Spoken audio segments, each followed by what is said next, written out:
नाज़रीन ने हमें ज्वाइन किया है एयर मार्शल रिटायर्ड जनाब साजिद हबीब साहब। थैंक यू वेरी मच जनाब साजिद हबीब साहब। मैं एक तो इसी तरफ आता हूँ कि कल मैं सुन रहा था कि ये जो ब्लॉकेड सो कॉल्ड ब्लॉकेड है जो ब्रीच भी हो गई है। कहा जाता है कि एक ही जहाज है और वो भी पता नहीं कि वर्किंग कंडीशन में है या नहीं जो माइंस को क्लियर कर सकता है। तो ये इस तरह क्या क्या समझते हैं आपके हजम करना मुश्किल हो रहा है इसके लिए अमेरिका के लिए कि ये अब जाहिर है एक शिकस्त तो से हो ही गई है। तो डू यू सी कि ये आगे प्रोसेस बढ़ेगा और दोबारा से हम गुफ्तगू की जानब बढ़ रहे हैं साजिद हबीब साहब?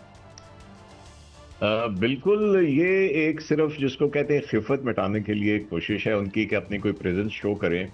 हालांकि भाई अभी 10 दिन 15 दिन पहले 20 दिन पहले तो आपके बड़े बड़े कैरियर यहाँ से वापस चले गए थे जब उनके ऊपर थोड़ा बहुत उनके ऊपर कुछ इनकी वो जो है रॉकेट्स या चीजें गिरी थी।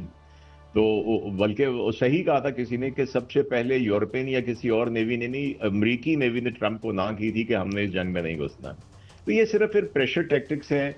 और आपने देखो कि साथ कहीं ना कहीं से पॉजिटिव खबर भी आ जाती है, मुस्बत खबर भी आ जाती है ईरान की तरफ से भी उनकी भी तरफ से भी कि जंगबंदी बढ़ जाएगी या हम इसके बाद मुज़ाकरात के दूसरे राउंड की तैयारी हो रही है। एक प्रेशर टैक्टिक्स है। इतनी बड़ी सुपर पावर को एक खिफत उठानी पड़ी है। अपने मुल्क के अंदर उनके ऊपर प्रेशर है, आलमी प्रेशर है। बड़ी बड़ी कुव्वतें जो चीन है, रशिया है, यूरोपियन यूनियन है, उनके साथ ही उनको छोड़ के जा रहे हैं। तो आई थिंक ये एक सिर्फ एक खिफत मिटाने के लिए ये सारा कुछ है। जैसे आपने कहा कि मैं अभी लेटेस्ट न्यूज भी देख रहा था कि बहुत से जहाज इन्होंने कहा जी ईरान स्पेसिफिक जहाज हम नहीं आने जाने देंगे, बाकियों को फ्रीली आने जाने देंगे। तो सब गुजर रहे भाई, तो फिर किस चीज का ब्लॉकेट है? और जंग आपने शुरू की उससे पहले तो ब्लॉकेट कोई नहीं था। तो अब आप ब्लॉकेट लगा रहे हैं कि ब्लॉकेट खोल रहे हैं? पहले तो ये इनको क्लियर होना चाहिए। I think just a pressure tactics है। एयर मार्शल साहब, जो अभी आपने समुद्री नाकाबंदी की बात की है, खिफत की बात की है, खिफत है या ये शिकस्त है? क्योंकि इतनी बड़ी नेवी जो कि ये दावा कर रही थी कि हमने ईरान की नेवी को खत्म कर दिया है। ट्रंप ने यह दावा किया कि ईरान की नेवी जो है समंदर की तहों में जो है वो मौजूद है, और वो नेवी जिसने बाकायदा तौर पर वहां नाकाबंदी की कल इस वक्त पे, और अब 4 जहाज जो हैं वो गुजर चुके हैं। वो जहाज जो ईरानी बंदरगाहों से होकर आए और वहां से बाकायदा तौर पर आयल और तजारती माल जो है वो वहां से लेके आए और वहां से गुजर गए और चीन की तरफ चले गए और दीगर ममालिक की तरफ चले गए। तो ये नाकाबंदी है या शिकस्त है? क्योंकि उनके जब जहाज आए थे तो पासदारान इनकलाब ने उनको वार्निंग दी और वो भाग गए। वहां पर तो उनका जेराल्ड फोर्ड भी है, वहां पर तो उनका जो है वो यूएस अब्राहम लिंकन भी है और उनके बाद ट्राइपोली भी है। तो फिर आगे क्यों नहीं आते? नाकाबंदी इस तरह की क्यों नहीं करते? चाइना ने भी धमकी तो दी है। आपकी बात से मैं एग्री करूंगा कि जब आप जीत कहते हैं कि मैं इस मकसद के लिए ये अपनी जो मिलिट्री कुव्वत है, बहरी कुव्वत है, इसको लेके जा रहा हूं, वो ऑब्जेक्टिव आपका है कि आपने ईरान की जिनसे तजारत हो रही है उन जहाज़ों को नहीं गुजरने देना। जब वो हो रहा है और आप चीन के जहाज भी गुजरे यहां से, तो ये आप ऑब्जेक्टिव ना अचीव कर सके तो ये आपकी शिकस्त होती है। तो मैं इस बात से एग्री करता हूं। वो तो मैंने वैसे कहा कि खिफत में बिकॉज बहुत बड़ी पावर थी, उसने कहा जी मैं ब्लॉकेट करूंगा, गुजरने नहीं दूंगा।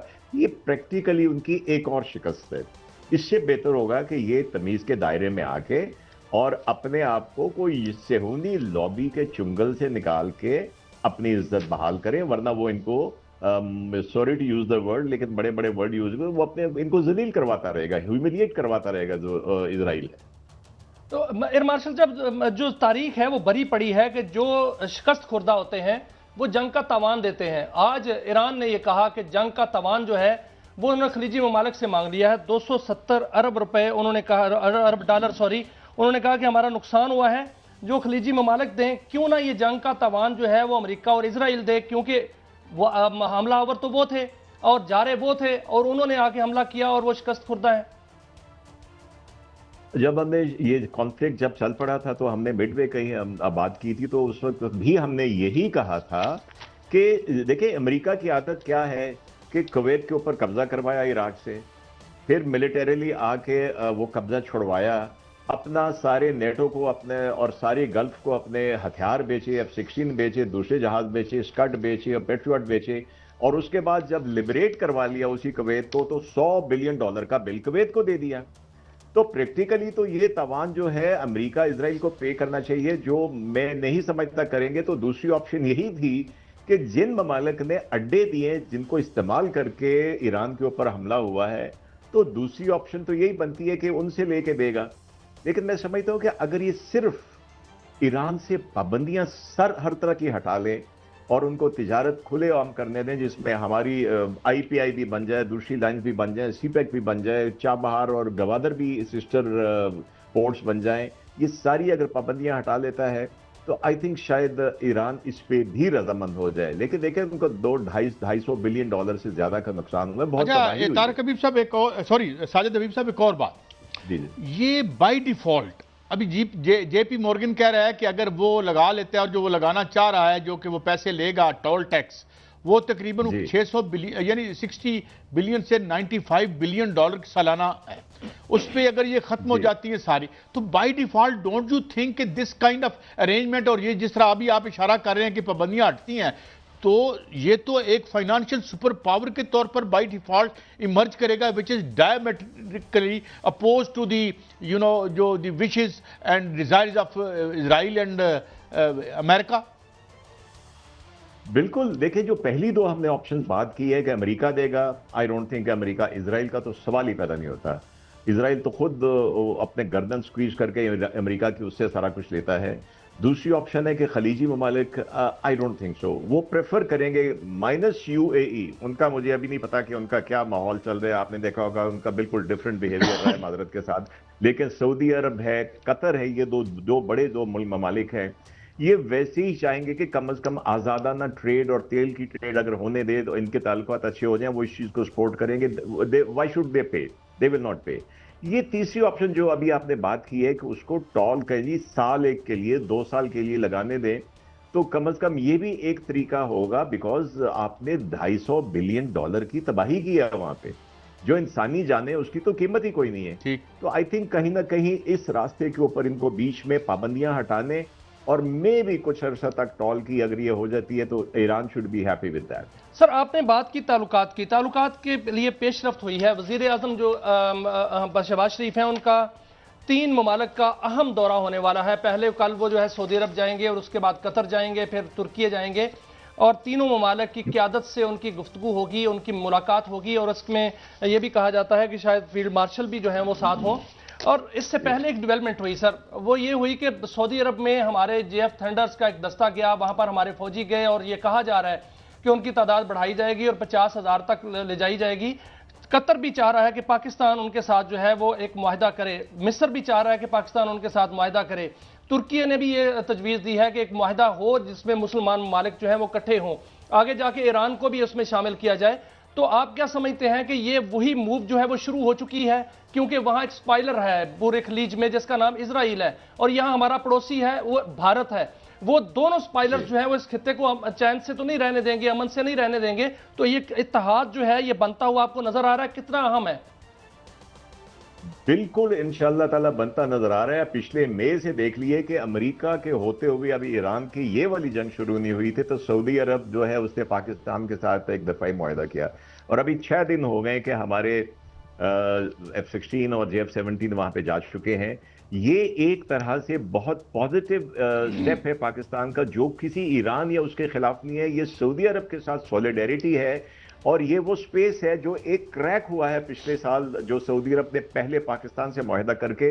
मैं समझता हूं कि MBS जो है वो अमेरिका के चुंगल के मिलिट्री चुंगल से आहिस्ता आहिस्ता निकलना चाहते हैं, और खास तौर पे ट्रंप की बदजुबानी के बाद ये चीज बढ़ गई है, जिसकी निशानी ये है कि पाकिस्तान ने उनके कहने के ऊपर इस एग्रीमेंट के तहत ये भेजे हैं जहाज सऊदी अरब के दफा के लिए, किसी ऑफेंसिव पर्पज के लिए नहीं।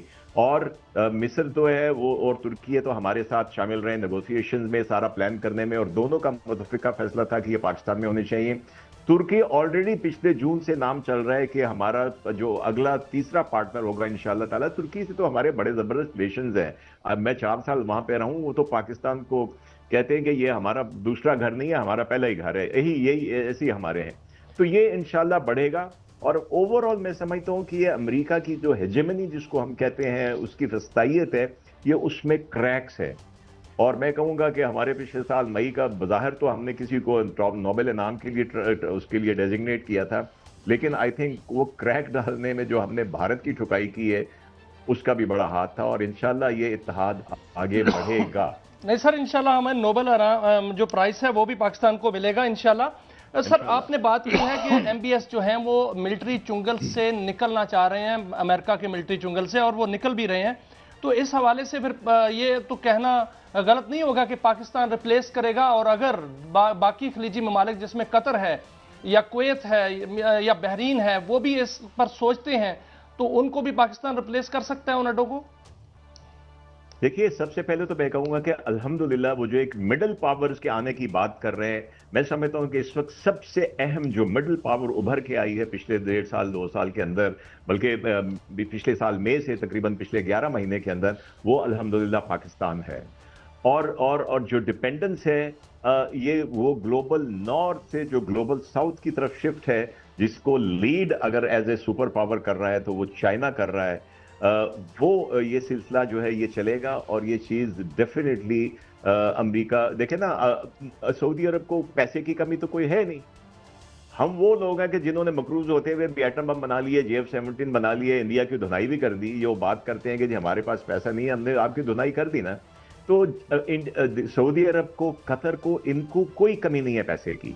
इनको मिलिट्री पावर चाहिए, हम मौजूद हैं इनको ट्रेनिंग देने के लिए। चीन और रशिया मौजूद है इनको हर तरह का साजो सामान देने के लिए, जिस तरह इन दोनों ने I think that is the most positive thing जो आप साजिद हबीब साहब, आपने एयर मार्शल रिटायर्ड साजिद हबीब साहब आपने जो कही है वो ये कि ये जो मिड पावर्स हैं ये इमर्ज कर रही हैं, उसमें हम जो है ज़ाहिर लीड भी कर रहे हैं। बहुत शुक्रिया।